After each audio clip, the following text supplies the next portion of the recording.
it is time to look at the formal definition of big omega. So f of n is big omega of g of n if we can find a positive constant c and a positive integer n naught, such that f of n is greater than or equal to c times g of n for all n is greater than or equal to n naught. Prove that 8n to the power of 3 plus 5n squared plus 7 is big omega of n times the square root of n. Our proof will be very similar to the previous problem. We're just going to write out 8n to the power of 3 plus 5n squared plus 7, and we know that this is greater than or equal to 8n to the power of 3, right?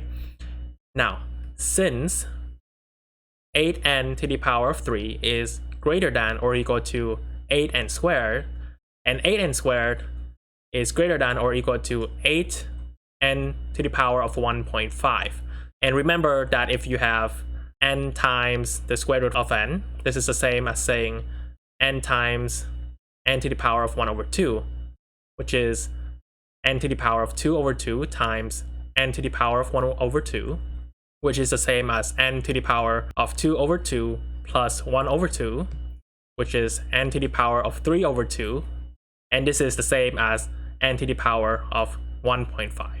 So this here is equal to 8 times n and the square root of n. Let's rewrite our inequality. So we have 8n to the power of 3 plus 5n squared plus 7, and this is greater than or equal to 8 times n and the square root of n. We found our constant c. Now let's find n naught. So we're going to substitute n is equal to 1 and see what happens. So we have 8 times 1 to the power of 3, that's 8, plus 5 plus 7.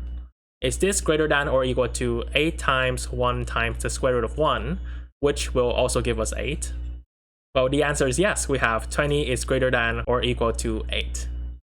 So by definition, 8n to the power of 3 plus 5n squared plus 7 is big omega of n and the square root of n.